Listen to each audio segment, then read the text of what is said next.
recette du gâteau de thon. La fameuse recette que tout le monde se demande.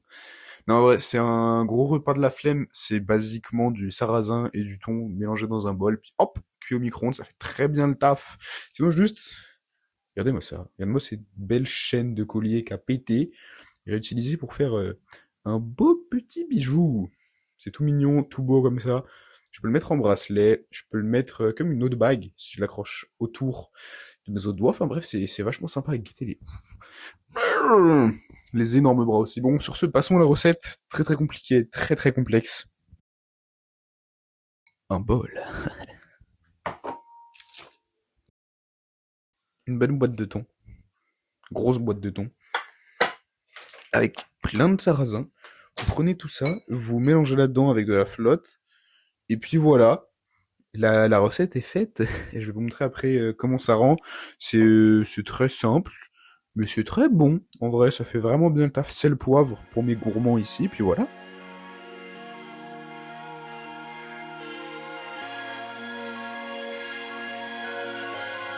L'essentiel, c'est le gâteau. Regardez-moi, c'est une belle merveille là, c'est tout.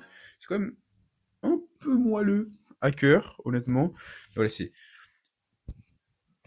croustillant à l'extérieur et moelleux à l'intérieur. C'est tout ce qu'on aime, vraiment, c'est délicieux. Et vu que je suis pas un labrador, je me suis quand même pris des petites tomates pour les légumes, c'est important. Et ça là, ça, c'est un putain de banger sa mère. C'est un truc, c'est mélange tomate, aubergine, tout le bordel à la provençale en pot. J'ai rien à faire, j'ai rien à cook. Et c'est tellement bon sa mère. Vraiment, hop, c'est délicieux. Ok, vraiment, j'en fais la pub. Je sais pas ce que c'est, autre Carrefour ou un truc comme ça là. C'est putain de trop bon. Il y a ça là dans mes placards. C'est un banger sa mère. Et puis après, pour se faire plaisir, les petits, ils sont où là? Ils sont là. Les petits chocolats. Ils sont tout mignons, tout beaux. Bon, ça va déguster ça. Et après, après je vais continuer de manger des fruits pour mes fibres. Et après smash. Et après montage. Puis après on sera bon.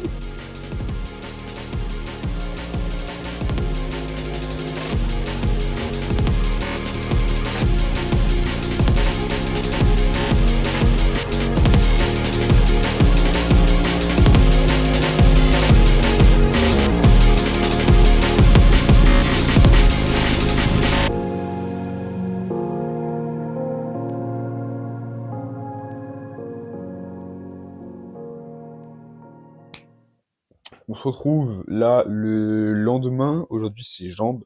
Gros leg day assez dur. En vrai, ça va être l'occasion d'expliquer ma séance, mon leg et mon upper, que je fais 2 fois par semaine.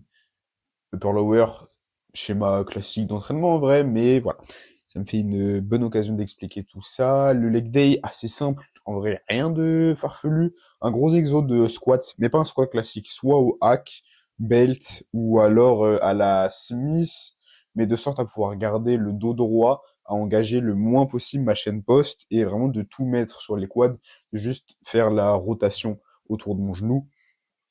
Après un RDL de bourrin. En ce moment, je suis à 3 plaques. L'objectif, c'est de monter le plus haut possible. En vrai, je sens que je peux monter au-delà.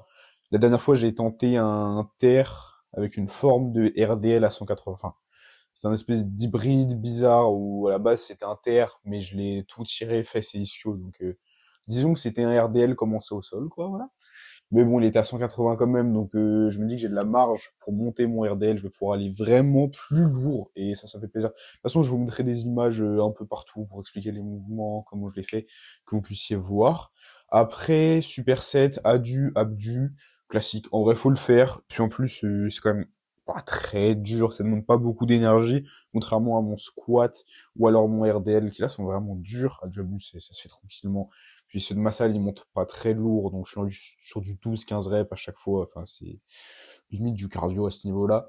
Après, superset, leg extension curl, pas tout le temps superset. Ça dépend du temps et de l'énergie dont j'ai devant moi, de l'intensité que je veux mettre aussi. Parce que quand on y va dur, ça tabasse quand même. Et supersetter l'extension avec le curl, ça peut vraiment être compliqué. Alors, il y a des fois où juste niveau cardio, ça passe pas et où l'un me bouffe trop d'énergie pour que je reparte sereinement sur l'autre. Donc en fonction du temps et du jus dont je dispose, je le supersède quand je me sens bien, et puis sinon je le sépare classiquement. Et après, un peu d'abdos lombaires. fait toujours du bien. Rien de fou. Pour les abdos, soit crunch pulley, c'est les classiques, soit sinon des montées en chandelle. Ça me fait travailler plus profondément et ça m'aide sur le mouvement de bascule. Quand je vais faire mes tractions et mes muscle-up derrière, ça aide à travailler mon keeping, à bien serrer mes jambes, tout le bordel. Puis le lombaire, bah, le lombaire essentiellement sur du volume. Genre vraiment, ça envoie des 30 reps et plus avec zéro poids ou très léger. Parce que je m'étais baisé en début d'année scolaire, donc vers novembre, octobre, un truc comme ça. Et j'avais l'impression que l'arrière de mon genou allait se déchirer parce que je commençais à mettre très lourd. Et ça a fait que tous mes mouvements qui engageaient beaucoup mes ischios et même ma chaîne poste de manière générale, je ne pouvais plus les faire à cause de la douleur. Du coup, je me suis mis à faire des lombaires très très légers, donc avec pas de poids ou une plaque max, et juste à bombarder sa race. Et en vrai, ça m'a fait du bien. Donc niveau hypertrophie, c'est peut-être pas la meilleure chose à faire, mais j'ai déjà des bons lombes de base. Esthétiquement, j'entends, j'ai pas l'impression de devoir encore les surdévelopper, donc ça me va de le faire plus pour l'aspect santé, et puis sur du 30 reps et plus, le pump est aberrant. Je ne peux plus marcher, après, c'est phénoménal. Et puis, après ça, petite explication de mon upper. Upper, là, il y a quand même plus de volume. Sur mon upper, un peu plus complexe, rien de fou. Ça commence par du bench, voilà. Exercice qui est pas du tout opti, mais qui, moi, me fait plaisir. Surtout que je travaille vraiment à améliorer encore et encore et encore ma technique. Ce qui est très frustrant, parce que ça demande vraiment beaucoup d'énergie, beaucoup trop même de concentration, ce qui fait que quand ça passe bien, c'est très jouissif de réussir à bien se mettre des pixels perfects sous la barre et de voir que ça vole, de pouvoir envoyer des grosses barres et que ça s'améliore un peu séance après séance. Mais quand ça passe pas, c'est très frustrant. Quand pour X ou Y raison, il y a un détail technique qui nous échappe ou quand on n'a pas la force qu'on voudrait avoir pour pousser, ça peut vraiment me plomber une séance tellement ça me tient à cœur. Donc en vrai, j'essaie de me détacher de ça parce que ça m'a déjà niqué. Genre, il y a déjà des fois où, parce que j'ai foiré mon bench, c'est limite si je rentrais chez moi et je voulais plus m'entraîner, alors qu'il y a quand même une séance à taper derrière. Un bon gros tirage dans le plan transversal assez lourd, le plus lourd possible en vrai, de préférence à la T-bar. Je l'ai testé. Il y a certaines machines d'euro qui sont pas mal, mais à la Smith Machine, j'ai essayé de le faire et c'est un enfer sa mère. Et quand je dis tirage dans le plan transversal, c'est en laissant mes épaules partir en avant et en shruggant mes épaules au moment de tirer, ce qui ressemble beaucoup à un kelso shrug en vrai. Trapèze rhomboïde, tout ça, vous connaissez. Après un superset tirage dans le plan sagittal, donc j'essaie de pas te monter mon coude et mon bras trop haut parce que j'ai l'impression que mon biceps va se déchirer derrière. Ça c'est dû à mes biceps, je pense qu'ils sont quand même assez courts. J'ai vraiment beaucoup de mal à aller en amplitude haute sur mes tirages sans avoir l'impression qu'ils s'arrachent. Donc tirage sagittal sans monter trop haut, puis je tire le coude dans la hanche. Je le fais en uni, ça me permet d'avoir une meilleure amplitude, notamment sur le bas du mouvement, et j'ai l'impression d'être plus aligné avec la trajectoire de mon dos et de mon grand dorsal. Donc ça c'est vachement sympa. Il y a des machines qui sont pas mal. Il y avait une machine, c'était une Hammer, je crois, dans certains fitness parks, mais pas tous. Puis sinon juste à la poulie, à la poignée et je claque. Ça passe très très bien. Donc ça, superset avec une presse un peu inclinée, genre 30 degrés sur une Smith ou un équivalent sur machine, coude relativement ouvert avec la barre qui tombe dans la gorge. L'objectif étant de focus plus le haut de pec, sans trop m'envoyer les épaules, parce que j'ai encore des épaules derrière, et vu que j'ai du bench avant, si je fais pas gaffe, ça peut faire beaucoup de volume qui part dans les épaules au lieu de partir dans mes pecs. Du reste, en parlant de ça, pour les épaules.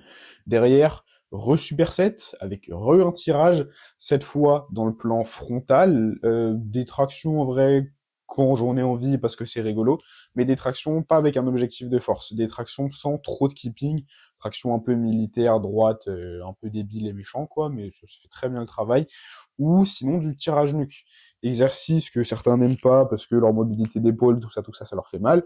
Moi, il me convient parfaitement. C'est vraiment une pure adduction du bras dans le plan frontal. Pour les grands ronds, c'est magnifique. Genre vraiment, j'adore cet exo.